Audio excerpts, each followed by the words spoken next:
Hey guys, we are back working on the Kubota V2203 that I'm putting in my 59 Jeep CJ5. We started stripping a few parts and pieces off of this to get it ready for the conversion in the last video, but we're going to continue working on that today.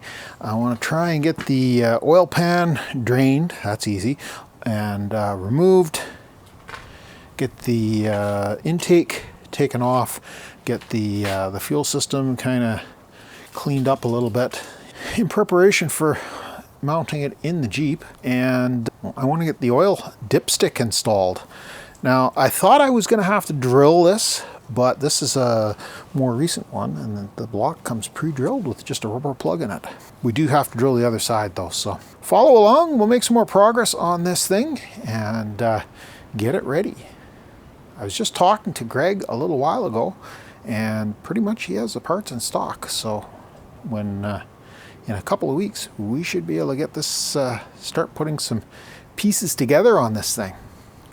Looking good. Thanks for watching. Let's see if we can convince this oil to come out of this thing without making a huge mess.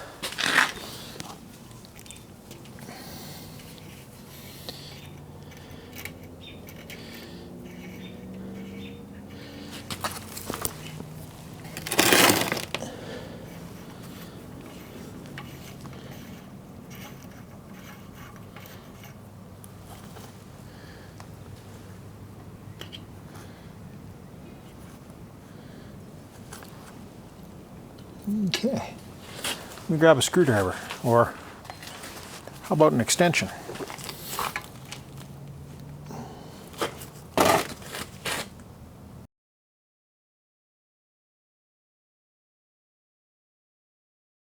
This is going to take a while with the speed this is draining out of here. Of course, the engine is cold, so the oil is a little on the thick side. Oh, there's no sense you guys sitting here watching me draining oil. That's kind of like watching paint dry. Let me get this, I'm going to take this whole quick drain assembly out of here and then we can just let this drain. I'll bring you back when the oil's out. Oh, I got the big drain out, but it's still not coming out of there very fast. Fairly thick oil. And as I said, it's not overly warm. Okay, we'll let the last of this oil drain out of here. It is pretty much done. That oil pan has some pretty decent capacity. It almost filled up my oil drain pan. We've got the fuel filter off of here. I'm going to start trying to strip some of this fuel system down.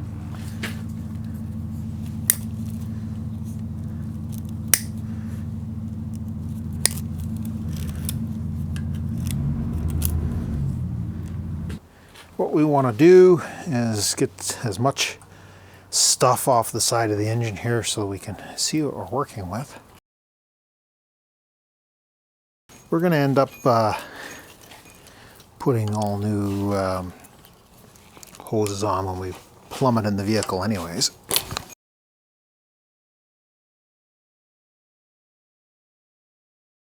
So this is our primer pump. And as you can see, the seals are pretty much shot in it. But I have a new one to go on there, so that's good. This, I think, will take it off.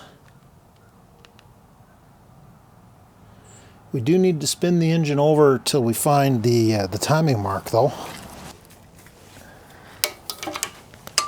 I don't see any marks. Obvious marks on the flywheel. We'll have to spin around until we find the marked tooth. That has to be centered in this little window here. I'm surprised that there's not some mark on the back side of the flywheel that we can find here to tell us where we need to be. Let me get the tools together to grab this, to take this starter off, and then we'll hopefully be able to see in there and find our timing mark where we need it. Well, this uses an odd size, 14 mil. And 14 mil is pretty close to 9/16, but not quite 9/16.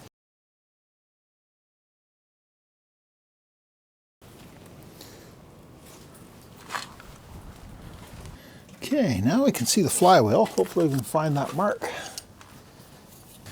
I have spun this a bunch already, and I'm not seeing the mark. So let's put a Sharpie mark, and if we go all the way around and don't find anything and get back to that Sharpie mark, then obviously we've missed the mark somewhere. Okay, we've gone around 100%. There's our Sharpie mark, and I didn't see any marks. Now that doesn't mean that I'm just not being blind. That's got to be pretty close, but I don't see any marks. Well, isn't this interesting? I think I need some better light. This batteries are starting to die in my little pen light. So I don't know how well you guys can see down in there, but this surface here is supposed to have a label that says TC, and it's supposed to line up with this little divot right here. And I don't know, I'm not seeing it. Now, that's not necessarily the end of the world, because a better way to tell if we're at top dead center would be to look at the piston and see what we're doing. Now, we're not planning on taking the head off, but we are planning on taking the oil pan off next. So why don't I take that off, and then we can just look up inside the engine and see when number one piston is at top dead center. Then we can verify the mark. Again, this is coming off. From here back is coming off the engine. But the whole purpose of me finding this is just to line things up so that we can make a mark that will be staying with the engine after the modifications are made. I'm going to take an impact gun and we'll buzz off all these bolts on this oil pan, and we'll see what we have to deal with. Something tells me we're going to have oil all over the place. I don't think we got everything out through the drain. Let me get you guys set up on a stand. We'll do a little time lapse of this, and we'll see where we get to.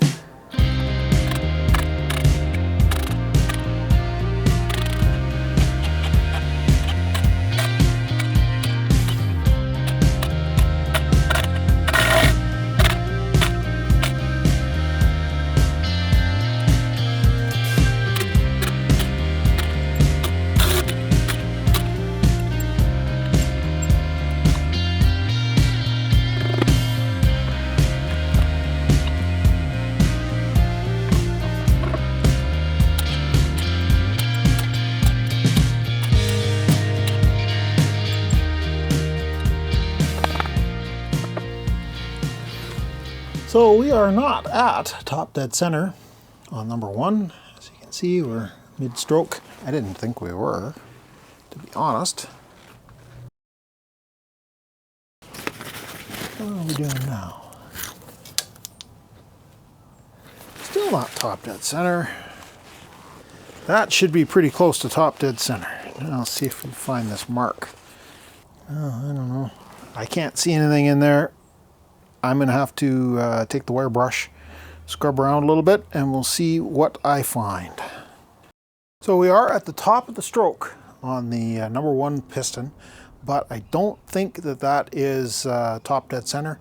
I think we're 180 degrees out, meaning we're top dead center, but not at the compression stroke.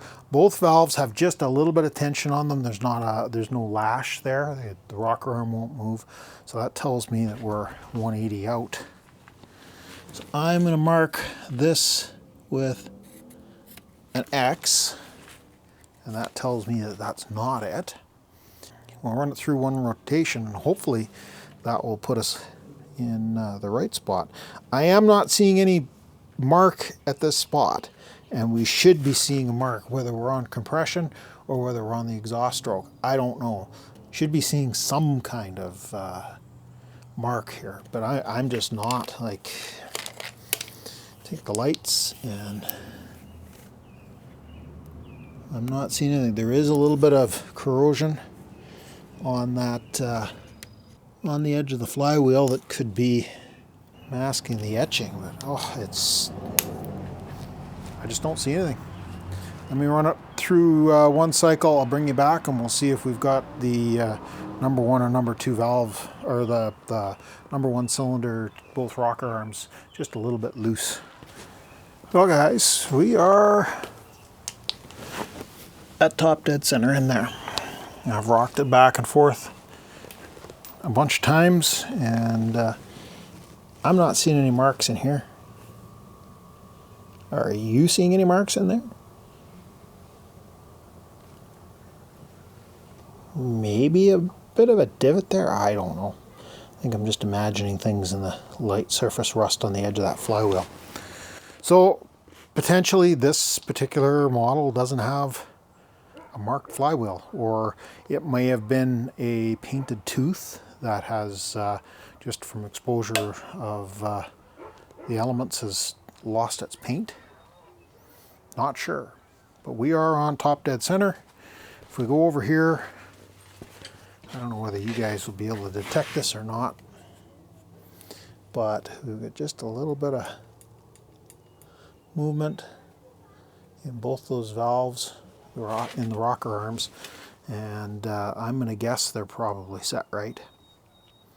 They're, I think it's 7 thou. I'll have to dig up a feeler gauge and get the instructions for how all this gets done. If we're happy with how all that is coming together, then what I'm going to do is I'll mark the front here, the dome with the mark. We'll just put a mark in the middle of that little casting pin or whatever the heck it is, and we'll put a corresponding mark on the pulley, and that should make us line up good. The keyway supposedly points towards the bottom when the engine is at top dead center on number 1, so that'll be another way to tell. I'll probably end up just taking this pulley off and cleaning it. I don't think we need to upgrade to the dual pulley to get power steering on this thing. It is a 1959 Jeep after all. Let me get the equipment that I need to do that marking. A hacksaw blade is the recommended method. I think that's probably not a bad way of getting in there because it's kind of in behind the pulley. And I'll bring you back when I've got it marked. Well guys, I do have it marked. With kind of a double mark there, but we'll just paint over that one that we don't want. I think we're going to shut it down for tonight though. We've kind of got what I wanted to get accomplished done today, and tomorrow I'll be back at it. I got a few hours in the morning I can work on things. I want to get that intake manifold off. I want to start getting things cleaned up here as best I can, and start modifying this oil filter. If you look down and behind there, you can kind of see a round blanking plate. I've got the parts to convert that from a, under there you can see it better. I've got the parts to convert that from a blanking plate to a mount for a conventional automotive oil filter. So we'll get that done. Somebody's digging holes, being bad. I think he needs a run. That's the main reason we're going to shut it down. Anyways, I'll be back at this in the morning, and we'll make some more progress. Looking forward to getting this thing done. Hey guys, it has been a couple of days, but I'm finally back out in the garage, continuing to work on the Kubota diesel that we're going to put in the Jeep. And a few things that I would like to do before I run out of time for recording this week. I'd like to get this intake manifold off of here, which is going to mean taking off at least these 2 fuel lines. I'd like to get the oil filter housing off of here. We've got to unbolt it and modify it so that it doesn't have this great big huge oil filter on here. And I want to get the alternator removed and the alternator mount off the other side if I can. It's a great big huge cast iron thing, and I'm hoping that I can pick up something that mounts the alternator in a more conventional manner on the side of the engine instead of forward of it. Let me get you guys mounted up on a stand. We'll start trying to take some of these things apart, and we'll see what kind of progress we can make this evening.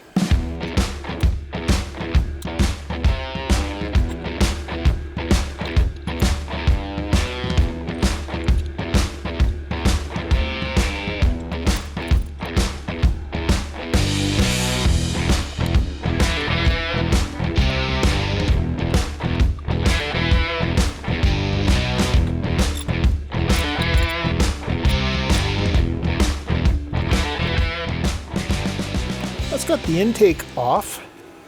Kind of looking at these fuel tubes, I think I'm going to try and take those front ones off as well. The back ones didn't come off too terrible. Oil pump came off, or the oil filter housing came off fairly easily.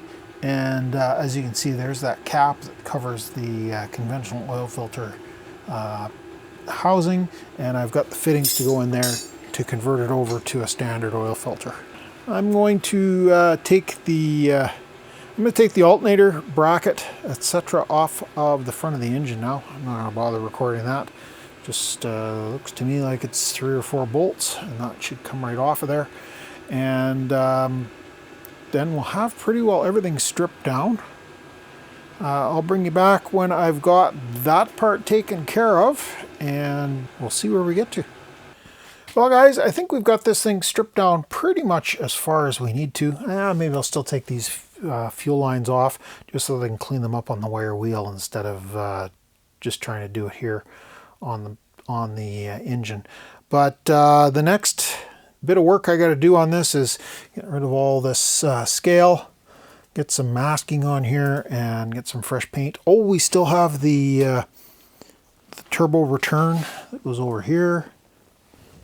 Right here, I don't know how well that shows up, and we'll do that, and then we'll just use the return plug, or we'll use the plug from the original dipstick hole over on this side over there to block it until we get the turbo installed.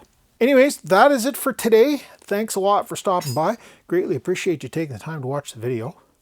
If you got this far, give me a thumb up, give me one of those likes. If you haven't already done so, consider subscribing to the channel. Love to have you come back and check out some more videos. And we'll catch you guys in the next mess. Thanks for watching.